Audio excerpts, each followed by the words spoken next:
खेत में काम कर रहे होते थे और ऊपर से कोई फ्लाइट या जहाज़ निकलता था जी। तो कल्पना ये करते थे कि भाई इस जन्म में तो इस जहाज़ में बैठना संभव नहीं है। तो क्या इतनी सहजता के साथ, इतनी सरलता के साथ एक नेता बनना इतना आसान होता है? मेरा कल्चर वो नहीं रहा कि मैं किसी को पहले पकड़वाऊँ, परेशान करूँ, फिर उसको ऊपर एहसान रख कर के उसको फिर छुड़वाऊँ या और अन्य चीज़ें करूँ। मैं कभी इन चीज़ों में विश्वास नहीं करता। ये सच है कि हाँ, पैसे की आवश्यकता होती है जी। लेकिन आप सच्चे मन के साथ अगर काम करते हैं तो कायनात भी आपका साथ देती है। ऐसा कहा जाता है लोगों में कि नेता जो है वो कभी अपने आसपास के लोगों को नेता नहीं बनाना चाहता है। ये जो कहावत है हो सकता है हर किसी के बारे में हो, लेकिन काजी साहब के बारे में मैं बिल्कुल स्पष्ट कहता हूँ कि क्या इस जर्नी में कुछ लोग ऐसे भी रहे जिनसे आप बहुत ज़्यादा उम्मीद करते थे और मुश्किल परिस्थितियों में या संघर्ष के दिनों में उन्होंने आपका साथ छोड़ दिया? थे कुछ ऐसे लोग? कहीं आमने सामने मिल जाते हैं तो तिरछे तुरछे भाग लेने का प्रयास करते हैं, लेकिन मैं हमेशा उनको पकड़ लेता हूँ। भाई साहब क्या हाल चाल है? हाँ, अच्छा महसूस करते होंगे। हाँ, अभी भी मेरी जो एजेंसी है, वो जो LIC में काम है, वो मेरा चल रहा है। अच्छा। हाँ, बहुत बढ़िया। मैं बहुत ज़्यादा नहीं जा पाता हूँ, लेकिन स्टाफ वगैरह देख लेता है। फ़ोन से मुझे याद आया, उत्तराखंड में विधायकों की, मंत्रियों की बड़ी शिकायत रहती है कि अधिकारी फ़ोन नहीं उठाते। आप दिल्ली जाते होंगे, प्रियंका गांधी जी हैं, राहुल गांधी जी हैं, सोनिया गांधी जी हैं, कभी बातचीत हुई है इनके साथ? बस हमारे हाय हेलो और कैसा चल रहा है। और कभी पुष्कर सिंह धामी जी से मुलाकात होती है इन दौरान? हाँ, पुष्कर सिंह धामी जी से जो हमारे फ्रेंडली माहौल रहता है? नहीं, माननीय मुख्यमंत्री जी से मुलाकात होती है। क्या हमेशा सीरियस रहते हैं जैसे वो दिखते हैं, या फिर मजाक कर लेते हैं कुछ? नहीं, कभी मजाक कर लेते हैं। हाँ, मुझे लगा कभी विपक्ष के नेताओं के साथ मजाक ना करते हैं। नहीं, देखिए वो भी सदन के। और पहले तो ये जानना चाहूँगा कि वो कितनी तनख्वाह आप विधायक के तौर पर आप लेते हैं? हमें पहली तारीख को 2,04,000 रुपये जी आता है, प्लस वैसे भत्ते वत्ते मिला करके ये अकाउंट में आता है। और एक एडिशनल सैलरी लगभग 15 से 20 तारीख के आसपास भी हमारी आती है। ठीक है। तो जब पहली सैलरी आई तो वो कुछ एक पीरियड की थी, पूरे मंथ की नहीं थी जी। तो मैंने जो हमारे पारिवारिक लोग थे, जो पारिवारिक लोग थे या ज़रूरतमंद लोग थे, उन पर खर्च कर दी थी। किस गाड़ी का इस्तेमाल करते हैं? मेरे पास अभी 2016 से एक गाड़ी है, स्कॉर्पियो। मैं अधिकतर उसी का इस्तेमाल करता हूँ। स्कॉर्पियो? हाँ, अधिकतर उसी का इस्तेमाल करता हूँ। आजकल इनोवा का बड़ा शौक है। हाँ, एक गाड़ी हम लोगों ने पिछले साल इनोवा भी ली थी, क्योंकि स्कॉर्पियो काफ़ी पुरानी हो गई। जी। तो दिल्ली और देहरादून का सफ़र करने में थोड़ा सा उसमें दिक्कतें होने लगी थी। मैं बहुत ज़्यादा कंफर्ट में विश्वास नहीं रखता हूँ, और आप मुझे देखोगे कभी कभी मैं ऑल्टो में घूम लेता हूँ। नहीं, वो तो कभी हरिद्वार जिले में क्या एक मंत्री की तो आवश्यकता जरूर है। भारतीय जनता पार्टी में 4 पद अभी भी खाली है मंत्री के, और जाहिर है कि चाहे आप विपक्ष के हों चाहे सत्ताधारी पक्ष के आप विधायक हो, अगर आपके ज़िले से जो मंत्री रहता है आपका उसके साथ एक अच्छा जुड़ाव रहता है। आप महसूस करते हैं कि यार अब मंत्री जरूर होना चाहिए था एक जिला हरिद्वार के, जिससे हम अपने काम कम से कम बेहतर करा सकते थे। देखिए, इस मामले में मुझे भारतीय जनता पार्टी से बड़ी शिकायत है। मुझे शिकायत है कि वो हम लोगों के साथ भेदभाव कर रहे हैं।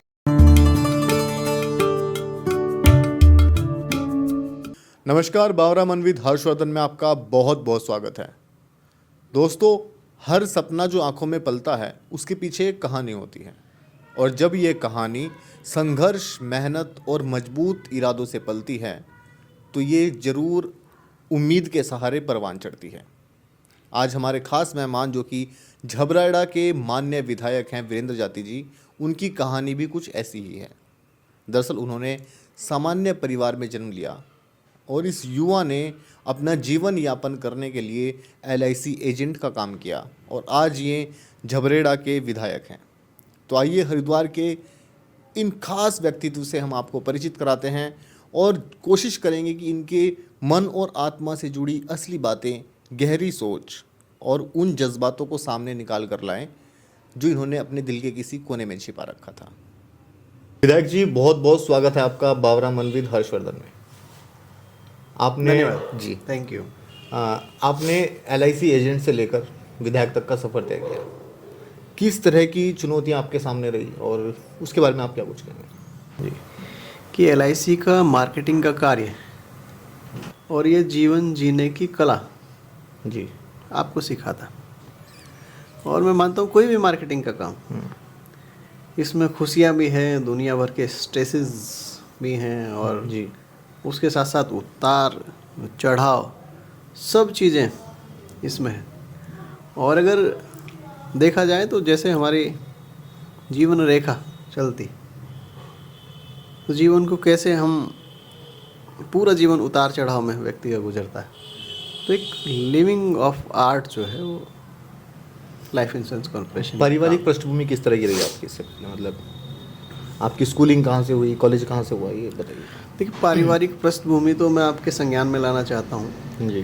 कि मैं किसी राजनीतिक बैकग्राउंड से नहीं हूँ। एक पिताजी क्या करते थे? हमारे फादर साहब, पिताजी, जिनको हम गांव की भाषा में चाचा जी कह करके बुलाते थे, जी। एक बहुत ही आम से किसान थे। और आम किसान थे, खेती किसानी थी। और पढ़ाई के समय में पढ़ाई करते करते लगभग 2 साल तक तो मैंने पूर्णतया खेती में काम किया। अच्छा। खेती में ये किस ईयर की बात हुई? ये लगभग बात होगी 1998 1997 के आसपास की, 2000 के आसपास तक लगभग हम लोगों ने खेती में काम किया। और खेती में काम करते करते फिर ग्रेजुएशन के बाद ऑप्शन निकल के आया कि भाई हम लोग किसी नौकरी की तरफ जाएं। ग्रेजुएशन कहाँ से हुई आपकी? ग्रेजुएशन मेरी यहीं BSM रुड़की। ओके। तो उस समय निकल गया कि भाई हम प्राइवेट नौकरी की तरफ जाएं या फिर किसी दूसरे प्रोफेशन में जाएं। जी।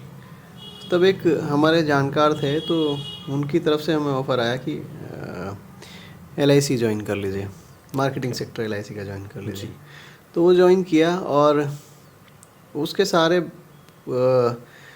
रिलेशन डेवलपमेंट होते चले गए। ओके। बहुत सारे लोगों से मुलाकात हुई, भारत वर्ष के विभिन्न शहरों में लोगों से मुलाकात हुई, अधिकारी वर्गों में मुलाकात हुई, बहुत सारी कंपनीज में मुलाकात हुई। तो मैं इसलिए कह रहा था कि आर्ट ऑफ लिविंग, बोलने की कला भी आपकी वहीं से ही आई, जो एक नेता के लिए बहुत ज़रूरी होती है। अब जब आप लोगों के बीच रहोगे जी।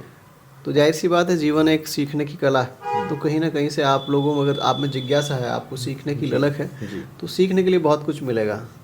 अब आप जिससे भी मिलते हैं उससे क्या आप अच्छी चीज़ ऑब्जर्व करते हैं। ओके। तो वही है, धीरे धीरे सब चीज़ें होती चली गई। पहले आप LIC में कन्वेंस कर रहे थे लोगों को, पॉलिटिक्स में कर रहे हैं। पॉलिटिक्स, सफलता दोनों जगह आपको हाथ लगी। Politics is a different type job. Right. यहाँ सेटिस्फिकेशन से ज़्यादा वैल्यू है आपके काम की। ओके। सबसे ज़्यादा वैल्यू है आप किसको कैसे रिस्पॉन्ड करते हो जी। और कितने जल्दी रिस्पॉन्ड करते हो। ये अलग तरीके का टास्क है। और भावनात्मक जुड़ाव लोगों से हो जाता है। लोग आपसे जुड़ जाते हैं, आप लोगों से जुड़ जाते हैं। तो एक बहुत ही अलग तरीके का टास्क है। लेकिन मैं खुश हूँ और मुझे अच्छा लगता है जब मैं कुछ लोगों की भलाई या कुछ लोगों का काम कर पाता हूँ। तो मैं मानता हूँ कि भाई मुझे ईश्वर ने, प्रभु ने इस काम के लिए चुना है। क्योंकि एक साधारण सी बैकग्राउंड से कोई मेरे जैसा व्यक्ति, जिसमें अगर हम खेत में काम कर रहे होते थे और ऊपर से कोई फ्लाइट या जहाज़ निकलता था जी, तो कल्पना ये करते थे कि भाई इस जन्म में तो इस जहाज़ में बैठना संभव नहीं है। लेकिन फिर भी प्रभु का हाथ रहा। क्या संसाधनों की कमी महसूस करी है आपने ज़िंदगी में अपने? कितनी महसूस की है? मतलब क्या ज़रूरी था और जो नहीं उपयोग हो पाया? नहीं, आज के समय में तो संसाधनों की मैं मानता हूँ कमी नहीं है। नहीं, उस एक वक्त रही होगी जब आप संघर्ष कर रहे थे। देखो, हमने तो पूरे जीवन प्रभु का आशीर्वाद माना है। उसने जहाँ रखना है, जहाँ रखा है, उसी में संतुष्ट है। और एक महत्वपूर्ण प्रश्न एक यहाँ से ये निकलता है कि आप इतने सहज हैं, इतने सरल हैं, सब आप परिचित भी हैं, काफ़ी व्यवहारिक भी हैं, तो क्या इतनी सहजता के साथ, इतनी सरलता के साथ एक नेता बनना इतना आसान होता है?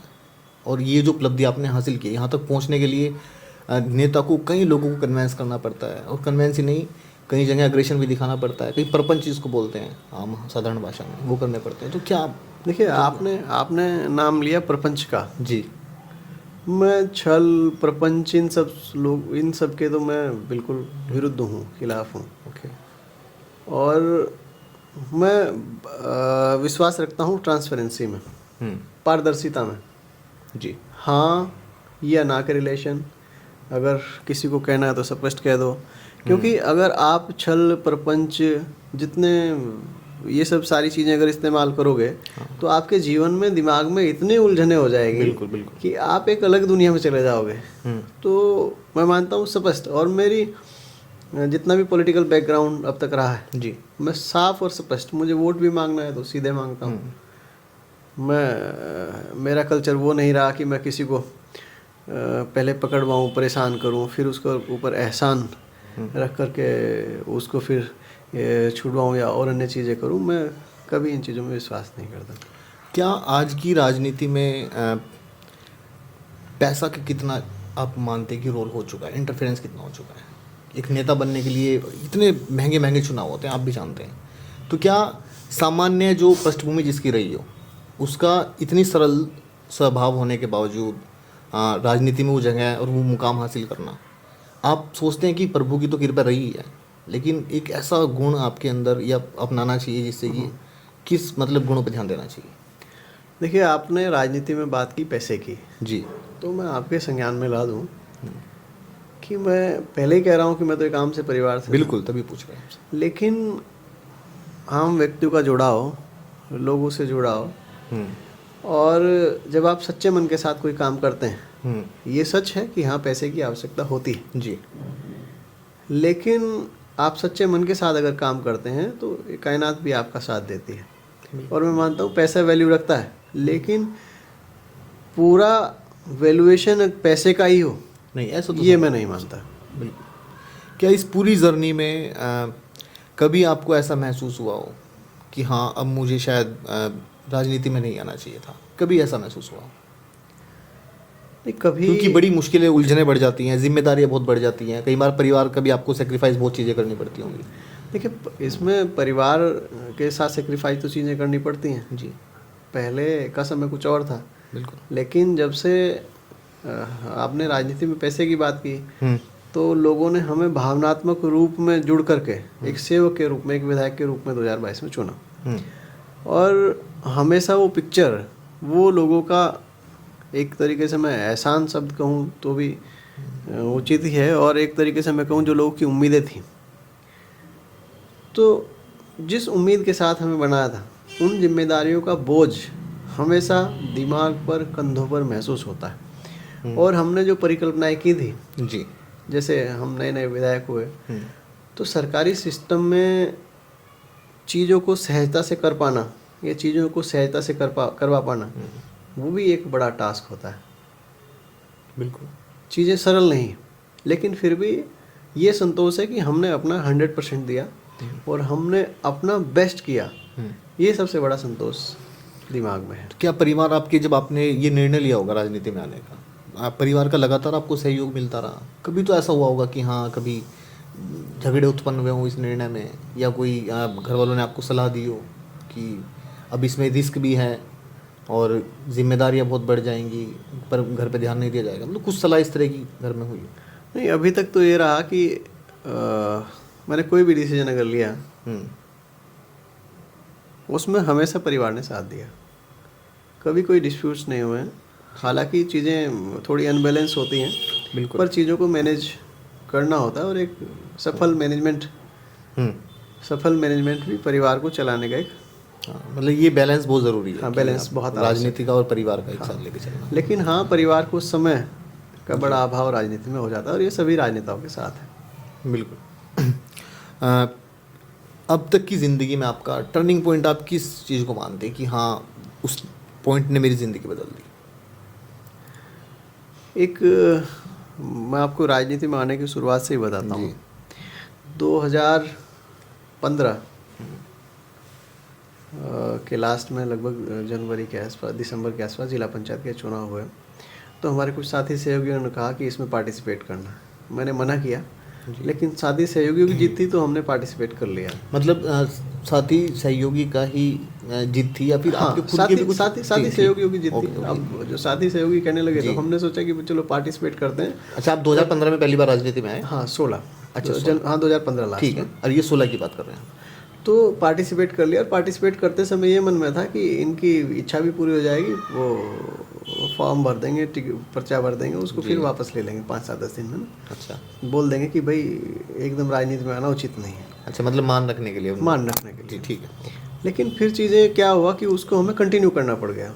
और जब कंटिन्यू किया तो हम लोगों ने जहाँ जहाँ भी वोट मांगे उन्हें स्पष्ट रूप से कहा कि भाई हम हारें या जीतें, आपको सहयोग करो, आपका हमेशा हम ऋणी रहेंगे और हमेशा जहाँ जो भी सहयोग होगा करेंगे। उसके बाद हम वो पहला चुनाव जिला पंचायत का चुनाव था, पहला चुनाव पर हम हार गए। लेकिन जो लोग हमसे उस समय जुड़ गए, हम लोग भी उनसे भावनात्मक जुड़ गए। फिर उनके काम भी आते रहे, उनको बहुत सारी चीज़ें थी, समस्याएं भी थी, वो भी आती रही, तो लगातार जुड़ाव रहा। क्या तो उस वक्त आपको ऐसा लगा कि हाँ आप बड़े ओहदे के लिए बने हैं, आपको विधायक आप बन सकते हैं? नहीं, उस समय फिर हमने यही डिसीजन लिया कि भाई अगर पॉलिटिक्स में कंटिन्यू करना ही है, अगर जिन लोगों को हमने कमिटमेंट किए हैं ये हमारे पास आ रहे हैं और हम अपने कमिटमेंट से हट करके घर बैठ जाएं, वो भी उचित नहीं है। तो हमने ये डिसीजन लिया, हमारे साथी सहयोगी ने डिसीजन लिया कि हम इसको कंटिन्यू करेंगे और कंटिन्यू करेंगे, थोड़ा बड़े सिस्टम में कंटिन्यू करेंगे। ओके। तब हम लोगों ने MLAs की तैयारियाँ शुरू की और उसी स्तर पर हमने 2017 में भी कांग्रेस पार्टी से टिकट मांगी। अच्छा, इस पूरी जर्नी में जब आपने ये निर्णय लिया होगा विधायक बनने का, या सोचा होगा, ख्वाब देखा होगा, क्योंकि हर कोई सोचता है, क्योंकि आपको जिम्मेदारी बड़ी मिले, आप ज़्यादा भला कर पाएँ, बड़े स्तर पर भला कर पाएँ, उस वक्त आपने सबसे ज़्यादा आपका किस व्यक्ति ने सहयोग किया? या आप राजनीतिक गुरु भी उसको कह सकते हैं, कुछ भी कोई भी रहा होगा? नहीं, राजनीतिक गुरु के रूप में तो मैं स्पष्ट हूँ। राजनीतिक गुरु मेरे काजी निजामुद्दीन साहब हैं जी। और उन्हीं की सरपरस्ती में बहुत कुछ सीखने को मिला। जी। और 2017-18 में हम लोगों ने साथ ही वो राजस्थान में से प्रभारी थे जी। और मैं उनके सहायक के रूप में उनके साथ रहा। लगभग 1.5 वर्षों तक हमने संगठन की में बारीकियां, संगठन में पारंगत और कैसे विश्लेषण किया जाए, राजस्थान प्रदेश कांग्रेस कमेटी में श्री सचिन पायलट साहब के साथ हम लोगों ने काम किया जी। और वो लगभग बड़ी राजनीति आपको देखने 1-1.5 साल वो मेरा लाइफ का सीखने का बहुत ही शानदार पीरियड था। तो इसमें मैं बेहिचक कहता हूँ और पहले भी कहता रहा हूँ कि मेरे राजनीतिक गुरु हैं काजी निजामुद्दीन साहब, जो आजकल दिल्ली में प्रदेश कांग्रेस के प्रभारी हैं। जी। उनके पूरे व्यक्तित्व से आपने क्या सीखा जो विधायक बनने में जिस गुण की सबसे ज़्यादा भूमिका रही? क्योंकि एक अपने गुरु से आदमी एक गुण तो जरूर लेता है। देखिए, बहुत कुछ सीखने को उनमें है जी। और वो पॉलिटिकली एक इंस्टीट्यूशन है, पूरा एक इंस्टीट्यूशन है। लेकिन मैं आपको सूक्ष्म शब्दों में कहूँ तो सबसे ज़्यादा सीखने में वो काजी साहब के अंदर है, जो हमारे राजनीतिक गुरु हैं। पारदर्शिता, ट्रांसपेरेंसी। कोई काम है उसको हाँ, अगर कोई काम नहीं हो सकता है उसको ना, बिल्कुल स्पष्ट। और उनकी कार्यशैली अपने आप में गजब और मिसाल है। जिले में उनकी कार्यशैली गजब और मिसाल है, बहुत कुछ सीखने को हमें। कभी उन्होंने आपको ऐसी प्रेरणा दी, प्रेरित किया आपको कि हाँ आपको क्योंकि आप खुद भी सोचते थे कि हाँ भाई मैं एक दिन खुद भी मुझे भगवान उन जिम्मेदारियों से नवाजे, और उनके साथ जब भी आप रहे तो कभी उन्होंने खुद भी आपकी पीठ थपथपाई हो, खुद बोला हो कि हाँ आप भी वो जिम्मेदारी संभालने लायक हैं? वो लम्हा कुछ इस तरह का कोई रहा है ज़िंदगी में? बहुत लम्हे आए, हमेशा हौसला क्योंकि ऐसा होता अधिकतर, मैं आपको बताऊं कि ऐसा कहा जाता है लोगों में कि नेता जो है वो कभी अपने आसपास के लोगों को नेता नहीं बनाना चाहता है। क्या ये आमतौर पर बातें रहती हैं लोगों के अंदर, लेकिन अगर आप अपना राजनीतिक गुरु जिनको मान रहे हैं, उन्होंने आपको व्यक्तिगत ये सलाह दी है या पीठ थपथपाई है या मोटिवेट किया है इस तरफ? अब मैं ये जानना चाहूँगा। नहीं, मैं आपके चैनल के माध्यम से जी आज बता देता हूँ कि ये जो कहावत है, हो सकता है हर किसी के बारे में हो, लेकिन काजी साहब के बारे में मैं बिल्कुल स्पष्ट कहता हूँ कि काजी साहब ने हमेशा जितने भी साथी सहयोगी उनके आसपास और निकट रहे हैं जी, हमेशा उनको बढ़ाया है। क्योंकि एक चीज़ होती है टीम वर्क, Right. अगर आपको बहुत दूर तक दौड़ना है हाँ तो आपके जो आसपास के लोग हैं जी। वो भी मजबूत होने चाहिए। और कई साहब टीम वर्क में पारंगत है और हमेशा हौसला अफजाई, हमेशा हौसला उन्होंने बढ़ाया है और उनका सिर पर हमेशा मेरे हाथ रहा। क्या इस जर्नी में कुछ लोग ऐसे भी रहे जिनसे आप बहुत ज़्यादा उम्मीद करते थे और मुश्किल परिस्थितियों में या संघर्ष के दिनों में उन्होंने आपका साथ छोड़ दिया हो? थे कुछ ऐसे लोग? हाँ, बहुत सारे ऐसे भी लोग इस जीवन में आए, लेकिन उनका भी धन्यवाद। उनका इसलिए धन्यवाद कि भाई उन्होंने हमें इंडिपेंडेंट होना सिखाया। हाँ, सीख मिलती है। उन्होंने हमें इंडिपेंडेंट होना सिखाया। जी। बहुत सारे लोग ये सोचते रहे जीवन में कि भाई हमारे बिना कुछ कर नहीं पाएंगे, हमारे बिना कुछ होगा नहीं। तो उनका भी धन्यवाद कि उन्होंने हमें अपने पैरों पर और मजबूती के साथ खड़ा होना सिखाया। और जीवन है, मैं मानता हूँ ये जर्नी जो है लर्निंग, अब हमेशा कुछ ना कुछ सीखने की है, तो इसमें हर कोई ना कोई कुछ ना कुछ सिखा के जाता, तो उन्होंने भी बहुत कुछ सिखाया। लेकिन मैं आपके चैनल के माध्यम से कह दूं कि मेरा उन साथी सहयोगी से भी कोई गिला शिकवा नहीं है, क्योंकि मैं छोटा सोचता ही नहीं हूँ। क्योंकि अगर हम इन सब चीज़ों में दिमाग लगाएंगे तो जीवन बहुत छोटा है। बिल्कुल बिल्कुल। जीवन बहुत छोटा है, अगर हम इन सब चीज़ों क्या में आज दिमाग लगाएंगे तो आज कैसे उनसे आगे बढ़ेंगे? जब उनसे कभी मुलाकात अगर आज भी होती होगी तो किस तरह के आपके भाव रहते हैं उस वक्त मिलते समय? क्योंकि नई जनरेशन को ये चीज़ ज़रूर अडोप्ट करनी चाहिए एक सफल व्यक्तित्व से, कि आप सफल जब होते हैं तो कई गुण आपके अंदर अच्छे और ज़्यादा समाहित हो जाते हैं कि अब जब आप सफल हो जाएं तो आपके अंदर फॉरगिवनेस आनी चाहिए कि हाँ यार बड़ा दिल लगना चाहिए। वो जो हमारे साथी लोग हैं कभी कभी तो कहीं आमने सामने मिल जाते हैं तो तिरछे तुरछे भाग लेने का प्रयास करते हैं, लेकिन मैं हमेशा उनको पकड़ लेता हूँ, भाई साहब क्या हाल चाल है। हाँ, अच्छा महसूस करते हैं। हाँ, अब मैंने कहा ना, ये जीवन, ये दुनिया जो है ना बहुत छोटी है, और अगर हम आपसी द्वेष में, आपसी भाव में एक दूसरे के पीछे इस तरीके से लगेंगे तो उस तरीके की सोच मेरी नहीं, कम से कम मेरी तो नहीं। बिल्कुल। एक मेरे दिमाग में भी एक प्रश्न आया कि बहुत बड़ा इंसान की ज़िंदगी में एक लम्हा ज़रूर आता है, वो महसूस करता है खुद भी, जिस जगह से उसने संघर्ष किया हो और जहाँ रहकर उसने काम किया उससे पहले, वहाँ बड़ी उपलब्धि हासिल करने के बाद वहाँ जाना बहुत ज़्यादा आपको गौरवान्वित और यादगार लम्हा रहता है।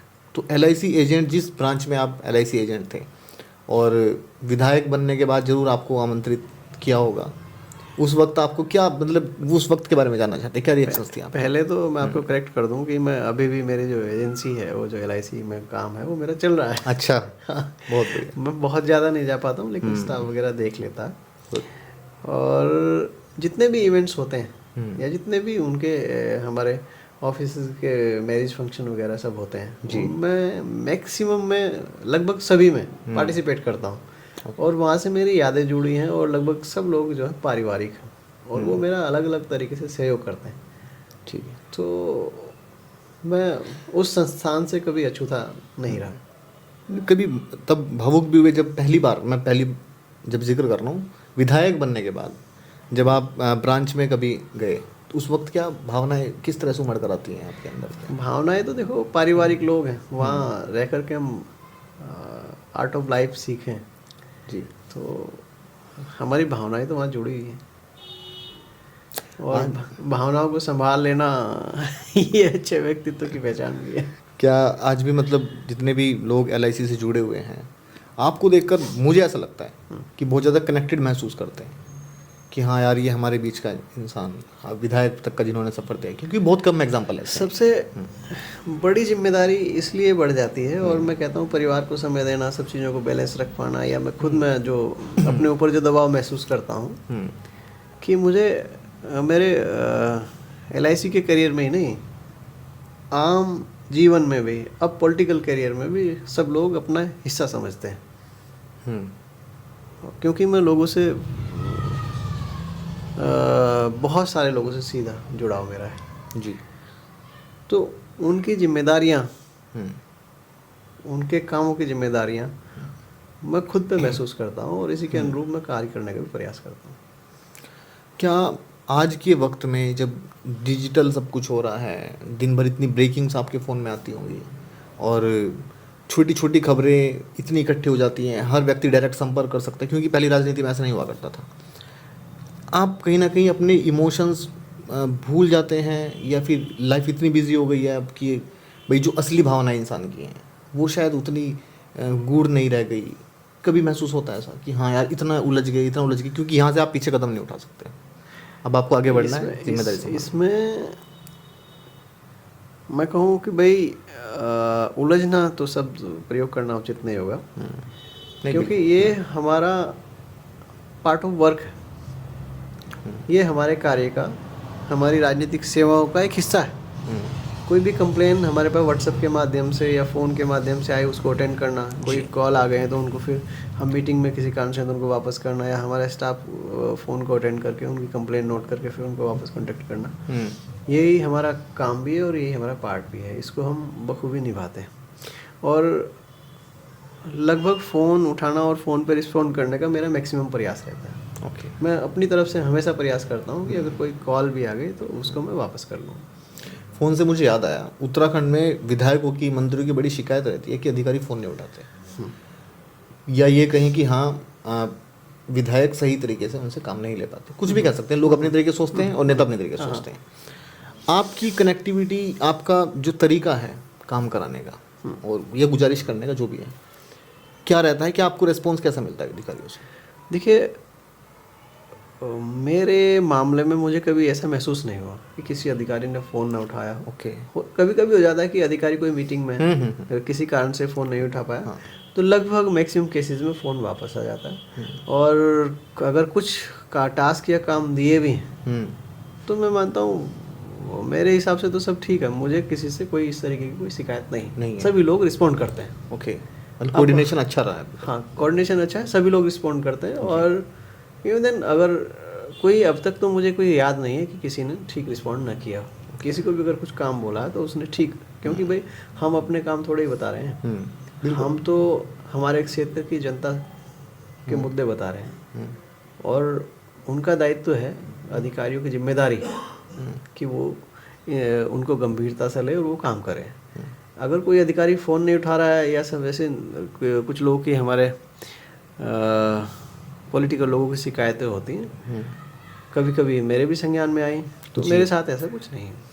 नहीं, विधानसभा में भी कई बार इस तरह के मुद्दे उछले हैं और एक आम धारणा देहरादून से लेकर यहाँ तक बनी रहती है कि ब्यूरोक्रेसी उत्तराखंड में तो नेताओं पर हावी है।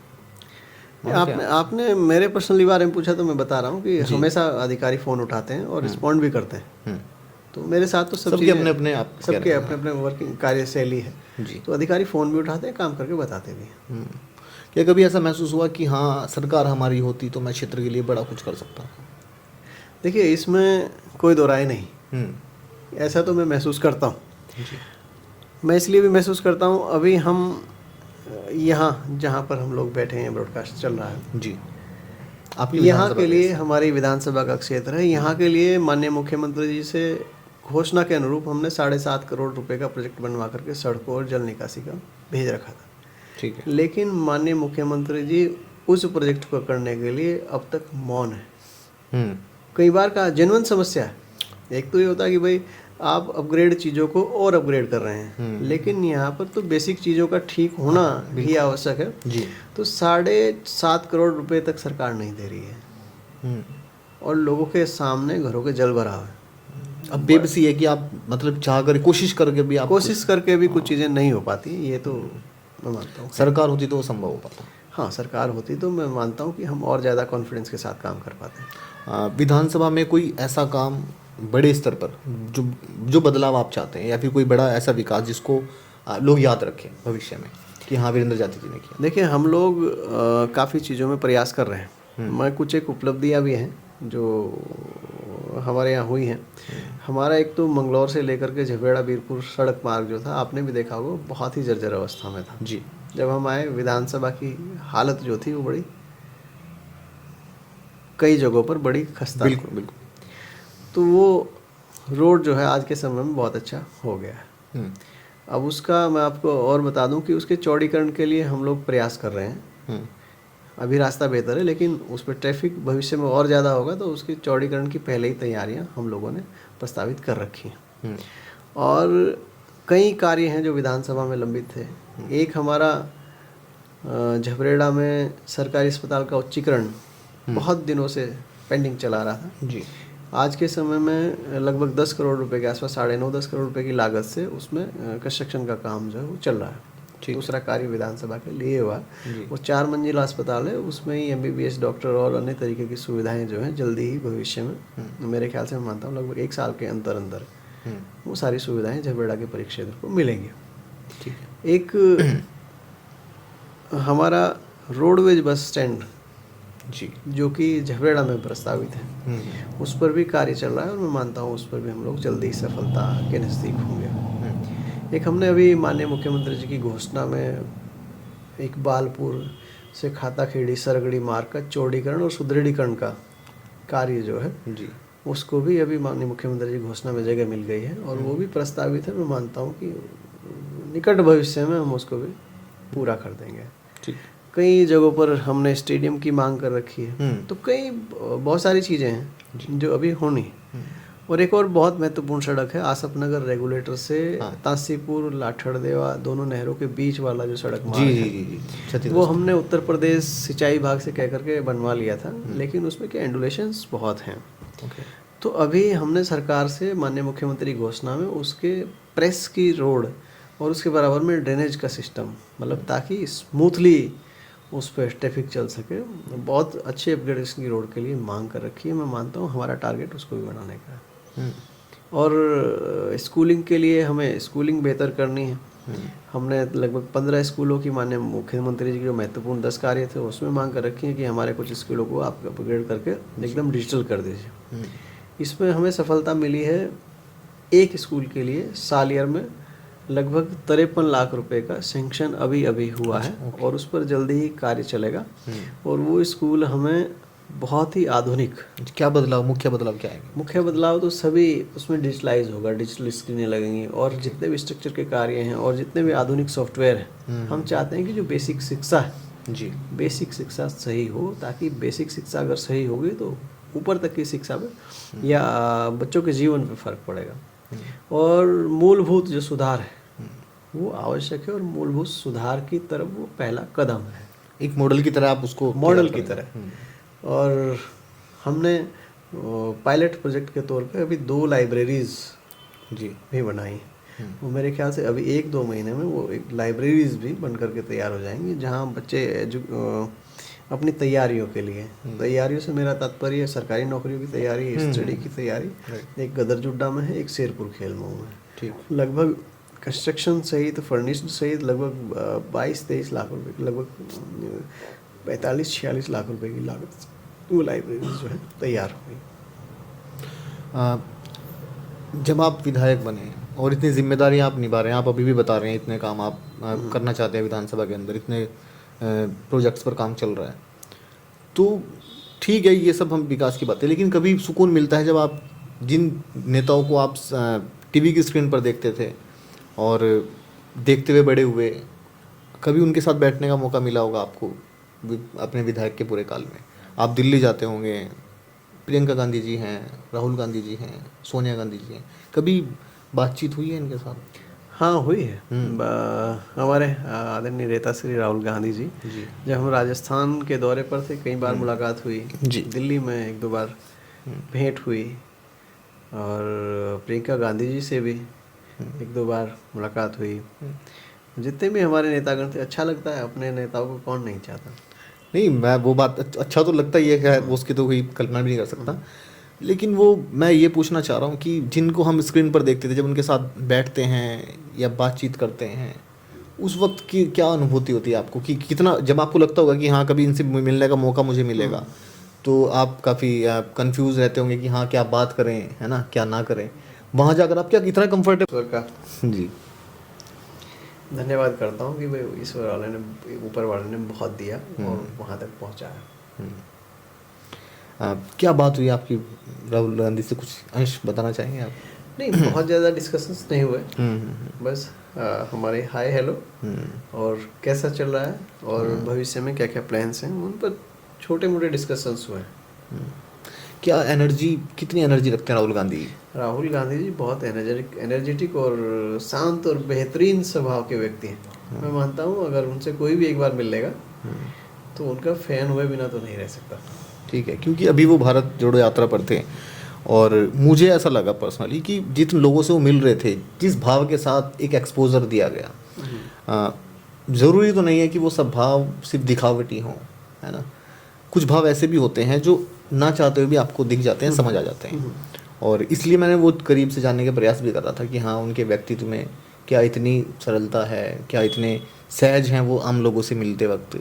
आप तो खैर विधायक हैं और विधायक के तौर पर आप उनसे मिले हैं, लेकिन आम जनता जब उनसे मिलेगी तो क्या आप क्या सोचते हैं कि कितने सरल हैं? वो वास्तविकता में अत्यधिक सरल और सहज हैं जी, वास्तविकता में, और अपने आप में पारिवारिक गुण उनमें है। ठीक है। कभी पुष्कर सिंह धामी जी से मुलाकात होती है इन दौरान? हाँ, पुष्कर सिंह धामी जी से जो हमारे क्या फ्रेंडली माहौल रहता है? नहीं, माननीय मुख्यमंत्री जी से मुलाकात होती है हमारे क्षेत्र के विकास कार्यों को लेकर के, या कभी कोई सरकारी प्रोग्राम्स होते हैं तो उनमें कभी भी विधानसभा का सत्र होता है तो हमेशा ही मुलाकात उनसे होती है। और हम हमेशा उनसे मांग करते रहते हैं कि भाई हमारे क्षेत्र के लिए ये योजना दे दीजिए, हमारे क्षेत्र के लिए बेहतरी के लिए ये आवश्यक है। तो जो एक क्या हमेशा सीरियस रहते हैं जैसे वो दिखते हैं, या फिर मजाक वजाक कर लेते हैं कुछ? नहीं, कभी मजाक कर लेते हैं। हाँ, मुझे लगा कभी विपक्ष के नेताओं के साथ मजाक ना करते हो। नहीं, देखिए वो भी सदन के हमारे नेता हैं और सदन के सदस्य हम भी हैं। और देखिए इंसानी भाव वो भी रखते हैं, भले वो किसी दल में हो, और इंसानी भाव हम भी रखते हैं। तो हमेशा उनसे मुलाकात जब भी होती है सकारात्मक होती है। ठीक है। जब आप विधायक बने, और ठीक है वो एक उसकी बात की हम कल्पना भी नहीं कर सकते कि क्या भाव आपके अंदर उमड़ते हैं, परिवार के अंदर क्या भाव उमड़ते हैं। उससे हटकर मैं एक प्रश्न आपसे पूछना चाहूँगा, क्योंकि एक हर तरह की सपोर्ट आपको मिली है उस दौरान, आप कह रहे हैं फैमिली से भी मिली है और भावना भी उनकी हम समझते हैं। जब विधायक की पहली तनख्वाह की मैं जिक्र करूँगा, है ना, और पहले तो ये जानना चाहूँगा कि वो कितनी तनख्वाह आप विधायक के तौर पर आप लेते हैं? हमें पहली तारीख को 2,04,000 रुपये जी आता है, प्लस वैसे भत्ते वत्ते मिला करके ये अकाउंट में आता है। और एक एडिशनल सैलरी लगभग 15 से 20 तारीख के आसपास भी हमारी आती है। ठीक है। तो जब पहली सैलरी आई तो वो कुछ एक पीरियड की थी, पूरे मंथ की नहीं थी जी। तो मैंने जो हमारे पारिवारिक लोग थे, जो पारिवारिक लोग थे या ज़रूरतमंद लोग थे, उन पर खर्च कर दी थी। ओके। क्या ये सोच आपने पहले से ही बनाई हुई थी कि हाँ मैं विधायक बना तो मैं, मतलब क्यों एक संकल्प इंसान लेता है, और जब उस ओहदे पर पहुंचता है इंसान तो वो समर्पित करना चाहता है अपने उस संकल्प को? बिल्कुल, हमेशा। और ये संकल्प तो समर्पण भाव के साथ अभी भी चल ही रहा है। जी। किस गाड़ी का इस्तेमाल करते हैं? मेरे पास अभी 2016 से एक गाड़ी है, स्कॉर्पियो। मैं अधिकतर उसी का इस्तेमाल करता हूँ। स्कॉर्पियो? हाँ, अधिकतर उसी का इस्तेमाल करता हूँ। आजकल इनोवा का बड़ा शौक है। हाँ, एक गाड़ी हम लोगों ने पिछले साल इनोवा भी ली थी, क्योंकि स्कॉर्पियो काफ़ी पुरानी हो गई। जी। तो दिल्ली और देहरादून का सफर करने में थोड़ा सा दिक्कतें होने लगी थी, एक दो बार बीच में दिक्कतें आ गई। जी। तो तकरीबन हमने एक इनोवा क्रिस्टा भी ली थी। बहुत बढ़िया, शुभकामनाएं आपको। हाँ, लेकिन मैं मानता हूँ कि भाई साधन जो है ना, वो साधन सीमित और ज़रूरत के हों बस। बिल्कुल, और ये होना भी चाहिए। और क्योंकि आपकी लाइफ इतनी बिजी है, इतनी हेक्टिक रहती है, तो ये कंफर्ट होना आपकी ज़िंदगी में बहुत ज़रूरी है। अगर आज के वक्त में ऐसे ओहदे पर ज़रूरी संसाधनों में से एक मैं कहूँगा कि आपके पास एक ऐसी गाड़ी तो मौजूद हो, क्योंकि आप ट्रैवल बहुत ज़्यादा करते हैं और उस वक्त आपका वक्त, हर वक्त आपका मायने रखता है, आपकी हर एक मिनट कैलकुलेट होती है। उस वक्त आपका यूटिलाइज अच्छा कर पाएँ आप, तो ये बहुत ज़रूरी होती है कि आपके पास एटलीस्ट वो कार कंफर्ट एक जरूर होना चाहिए। मैं बहुत ज़्यादा कंफर्ट में विश्वास नहीं रखता हूँ, और आप मुझे देखोगे कभी कभी मैं ऑल्टो में भी घूम लेता हूँ। नहीं, वो तो कभी कभी आपकी सादगी, आपके व्यक्तित्व, कोई भी कार मिले तो मैं उसमें भी घूम लेता हूँ। मुझे नहीं, आप जितने साधारण हैं। देखिए हमने जो पॉडकास्ट शुरू किया और बड़ी मुश्किलें थी कि हम अतिथि बुलाएंगे, किस तरह के अतिथि बुलाएंगे, थीम क्या डिसाइड करेंगे। हमने जो थीम डिसाइड की कि हम संघर्षशील लोगों को जो एक अच्छा मैसेज यूथ तक पहुँचाएँ, और मुझे ऐसा लगता है कि जिला हरिद्वार के अंदर कम से कम आप वो व्यक्तित्व हैं जिन्होंने अपनी सरलता के, सहजता के साथ, अपनी व्यवहार के साथ अपनी राजनीति में आ पाए और लोगों के दिलों में आप जगह बनाए रखें, क्योंकि मेरे अपने व्यक्तिगत जीवन में जितने लोगों से मैं अभी तक मिला हूँ, सबने कोई ऐसा नहीं था कि जिन्होंने ये कहा होगी कि हाँ यार वो बड़े घमंडी हैं, बात नहीं करते, सब बड़े खुश रहते हैं आपके व्यवहार से, तो सब बड़े खुश रहते हैं। और ये आपकी व्यक्तिगत उपलब्धि भी है, इससे बढ़ के मैं मानता हूँ कि सब प्रभु की कृपा। जी।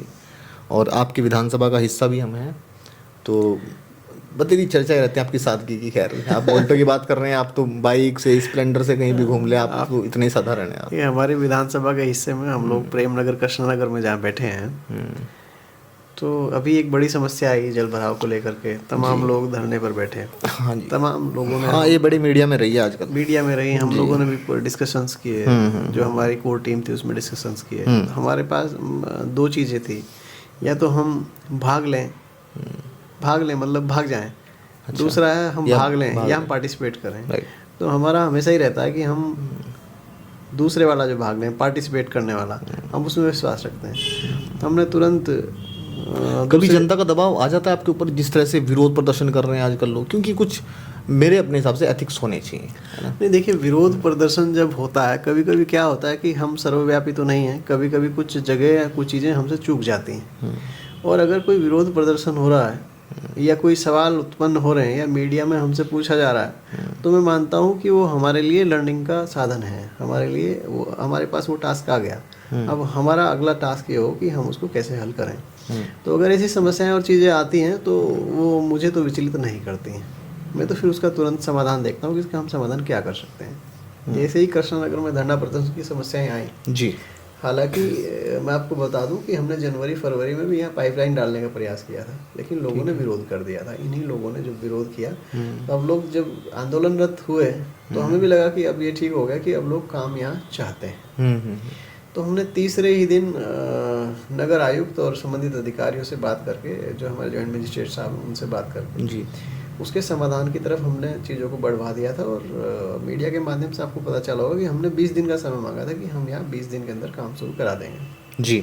लेकिन अधिकारियों के अच्छी कार्यशैली का नतीजा ये हुआ कि हमने वो काम लगभग 14वें दिन शुरू करवा दिया। और लगभग वहाँ के समाधान के लिए लगभग 56 लाख रुपए की लागत से नाला खुदाई और सड़क निर्माण का कार्य चालू है आज के समय में। क्या आपको लगता है कि जो यंग जितने ऑफिसर्स आप आ रहे हैं, आईएएस भी आ रहे हैं, और रुड़की को सौभाग्य मिलता है कि यंग ऑफिसर्स यहाँ एज ए ट्रेनी आते हैं एसडीएम के तौर पर, आपको लगता है कि हाँ वो जनता के दर्द को या विषय की गंभीरता को एक यंग ऑफिसर इतना बेहतर, आज के वक्त का जो यंग है ऑफिसर है, आईएएस हैं, इतना बेहतर समझ पा रहे हैं? नहीं, देखिए, जैसे व्यक्ति तो हर तरीके का होता है, वैसे अधिकारी भी हर तरीके का हो सकता है। राइट। और एक्सपीरियंस्ड, आपके अपने तजुर्बे में एक्सपीरियंस्ड अधिकारी भी अच्छा काम करते हैं। हाँ, और मैं कहूँगा नए लोग और ज़्यादा एनर्जी के साथ काम करते हैं। हाँ, एनर्जी ज़्यादा रहती है। नए लोग और एनर्जी और ज़्यादा सीखने की ललक के साथ काम करते हैं। क्या कभी यंग ऑफिसर से आप डील करते हैं, आईएएस से डील करते हैं, तो वो आपके साथ कितना सहज महसूस करते हैं, या एक फ्रेंडली आप माहौल बना कर रखते हैं, फिर एक जैसे विधायक से एक कहता हूँ एक गैप रखते हैं अधिकारी कि हाँ भाई हम ज़्यादा कैजुअल हम नहीं रहेंगे, तो क्या उस तरह कैजुअलिटी है? हमारे और अधिकारियों के रिलेशन क्या है, जनता की समस्याएं हमारे सामने आई, जनता की समस्या को हमने उनके सामने रखा और उसका समाधान कुछ हमने बताया, कुछ उनकी तरफ से कुछ डिसीजंस आए, तो हम लोग हेल्दी डिस्कशन होता है हमारा। हम लोग भी चाहते हैं कि समस्याओं का समाधान हो, और कुछ उपाय अगर उनको नहीं होते तो यहाँ चूँकि हम लोग यहाँ लोकल हैं तो हम लोग उनको उपाय भी सुझाते हैं जी, और उन उपाय पर कार्य होता है और वो चीज़ें सॉर्ट आउट हो जाती हैं। कभी आपको कोई शिकायत नहीं रही? मैं तो कहता हूँ मुझे तो कोई शिकायत नहीं हुई। एक किस्सा मुझे याद आता है, हरीश रावत जी, माननीय हरीश रावत जी, और उनकी जो बेटी हैं वो भी विधायक है हरिद्वार जिले से, हरिद्वार ग्रामीण से। उन्होंने धरना प्रदर्शन किया बहादुराबाद कोतवाली में, और लंबा धरना उनका चला और काफ़ी लोग भी वहाँ इकट्ठे हुए। आप कह रहे हैं कि हाँ अधिकारी इतनी जल्दी आपकी जो बड़ी सहजता के साथ, बड़े एक अच्छे कोऑर्डिनेशन के साथ उनसे काम निकलवा सकते हैं, लेकिन वहाँ इतनी दिक्कतें पैदा क्यों हुई? मैंने कहा ना, कभी हर कोई व्यक्ति एक जैसा नहीं हो सकता और हर कोई अधिकारी भी एक जैसा नहीं हो सकता। तो आपने मुझसे पूछा था कि आपके साथ, तो मैंने बता दिया मेरे साथ तो सब चीज़ें अभी स्मूथली चल रही हैं। अगर कुछ दिक्कतें आएंगी तो मैं आपसे अवश्य शेयर करूँगा। जी जी जी। और हमारे वहाँ आदरणीय विधायक मैंने अनुपमा रावत जी के साथ उस समय समस्याएं हुई थी। और कोई अधिकारी थे, मुझे भी नाम याद नहीं आ रहा है, उन्होंने कुछ दिक्कतें वहाँ की थी। और दिक्कतें क्या की थी, अनर्गलन जिला पंचायत के जब पंचायत चुनाव थे उस समय अनर्गलन मुकदमे लोगों पर लिख दिए थे, वो बिल्कुल अनावश्यक जो चीज़ें उन्होंने की थी, और हो सकता है कि उससे उन्होंने सरकार के दबाव में किया। आपको लगता है हरीश रावत जी को भी रिटायरमेंट ले लेना चाहिए? अब उम्र हो चुकी है, बच्चे राजनीति में आ गए हैं, एक्सपोजर हरिद्वार से अच्छा खासा उनको मिला। नहीं, देखिए हमारे आदरणीय नेता श्री हरीश रावत जी अभी भी बड़ी एनर्जी के साथ भागदौड़ करते हैं, और रिटायरमेंट पॉलिटिक्स में कोई उम्र तो निर्धारित होती नहीं है। बिल्कुल। अब वो और राजनीति की वैसे भी कोई उम्र नहीं होती है। हाँ, रिटायरमेंट लेना या नहीं लेना वो तो उनका अपना डिसीजन है जी। लेकिन वो हमारे संरक्षक हैं, हमारे नेता हैं, और उनका आशीर्वाद हमें मिलता रहता है। उत्तराखंड कांग्रेस में आप अपना भविष्य क्या देखना चाहेंगे? क्योंकि जाहिर है कि जिम्मेदारियां आप भी चाहते हैं कि हाँ मैं बड़े स्तर पर लोगों की मदद कर पाऊँ। अगर आपको कभी ज़िंदगी में, मैं सीधे प्रश्न पर आता हूँ, मंत्री बनने का मौका मिलता है, आपकी भविष्य में सरकार अगर आती है और मंत्री बनने का मौका मिलता है, तो किस विभाग के आप मंत्री खुद को देखना चाहेंगे और क्या मुख्य बदलाव आप करना चाहेंगे? देखिए, ये सवाल आपका बड़ा अभी मुझे पेचीदा लग रहा है। पेचीदा इसलिए नहीं, मैं ये आप जरूर मैं ये नहीं कह रहा हूँ कि आप उस चीज़ के लिए आप राजनीति कर रहे हैं, वैसे बिल्कुल नहीं है, लेकिन मैं कह रहा हूँ कि अगर आपको आपकी किस्मत या लोगों का प्यार उस दर्जे तक पहुँचाता है। देखिए जी, मैं तो एक भाव से सोचता हूँ, नेकी कर दरिया में डाल और काम किए जा नाम भजे जा। जब ऐसी सिचुएशन आकर के खड़ी होगी तो तब हम आपके साथ फिर बैठेंगे और फिर हम बड़ी विस्तृत चर्चा करेंगे। ठीक। हरिद्वार, मैं अब अंतिम क्षणों पर आ जाता हूँ पॉडकास्ट के। हरिद्वार जिले में क्या एक मंत्री की तो आवश्यकता जरूर है। भारतीय जनता पार्टी में 4 पद अभी भी खाली है मंत्री के, और जाहिर है कि चाहे आप विपक्ष के हों चाहे सत्ताधारी पक्ष के आप विधायक हो, अगर आपके ज़िले से जो मंत्री रहता है आपका उसके साथ एक अच्छा जुड़ाव रहता है। आप महसूस करते हैं कि यार अब मंत्री जरूर होना चाहिए था जिला हरिद्वार के, जिससे हम अपने काम कम से कम बेहतर करा सकते थे। देखिए, इस मामले में मुझे भारतीय जनता पार्टी से बड़ी शिकायत है। मुझे शिकायत है कि वो हम लोगों के साथ भेदभाव कर रहे हैं। रुड़की हरिद्वार लोगों के साथ बड़ा भेदभाव ये लोग कर रहे हैं। जो आपने बात कही है मैं इससे भी सहमत हूँ। और दूसरा, अगर आप सीएनजी के रेट उठा करके देखोगे, सीएनजी के रेट में हरिद्वार रुड़की सबसे महंगे अच्छा में, ऊपर सस्ती। हाँ, तमाम तरीके की सब्सिडियाँ हरिद्वार में बहुत ही कम है, और रिवेन्यू हरिद्वार ज़्यादा देता है। पॉली हाउस पे सब्सिडियाँ कम, रिवेन्यू हरिद्वार ज़्यादा देता है। तो हम लोग, और मंत्री यहाँ कर पाएंगे हम नहीं। लोग रिवेन्यू के कलेक्शन के लिए थोड़े ही, तमाम तरीके की सुविधाएं जो हैं पूरे प्रदेश में एक समान होनी चाहिए।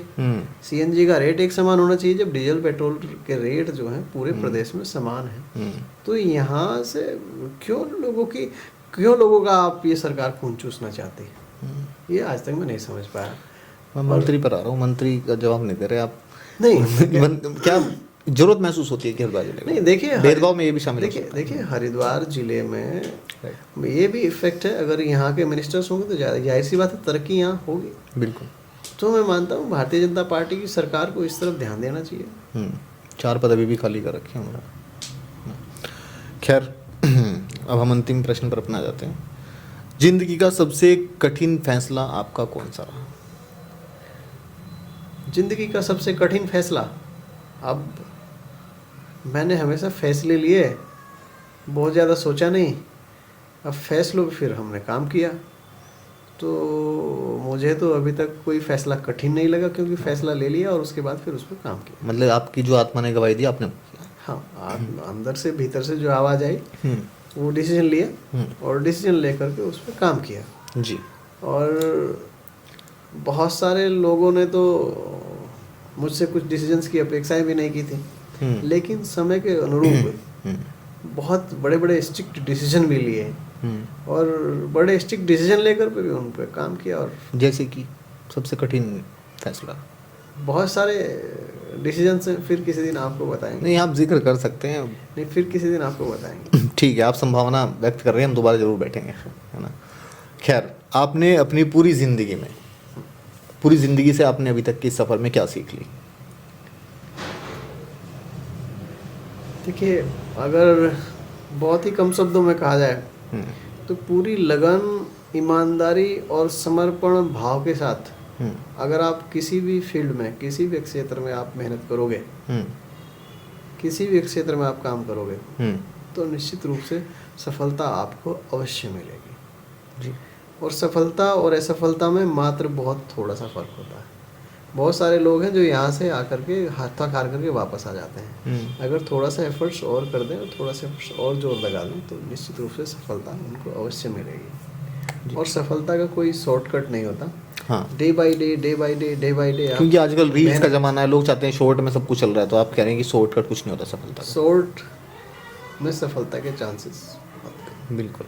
लगातार एक प्रयास है और ये प्रयास जाकर के फलीभूत होता है, तब जाकर के आदमी सफल होता है। जी, विधायक जी आपका बहुत बहुत धन्यवाद, आपने हमें समय दिया और अपनी ज़िंदगी की वो बातें बताई जिससे हम एक सही नतीजे पर पहुंच सकते हैं, कहीं अच्छे गुण हम अपने अंदर आत्मसात कर सकते हैं। यूथ को एक जो मैसेज हम देना चाहते थे, हाँ, उम्मीद करते हैं कि यूथ वो सब आपकी बातें जानकर कुछ अच्छे गुण उनमें से ज़रूर लेगा और एक बेहतर आपकी विधानसभा में आप बेहतरी की तरफ बढ़ें, ऐसी हम उम्मीद करते हैं। और जिन आप प्रोजेक्ट्स पर काम कर रहे हैं वो बहुत सफल हों और एक अच्छे भविष्य की कामना करते हैं। बहुत बहुत धन्यवाद। आपका भी बहुत बहुत धन्यवाद। बहुत बहुत रुड़की हरिद्वार लोग के लोगों के साथ बड़ा भेदभाव ये लोग कर रहे हैं।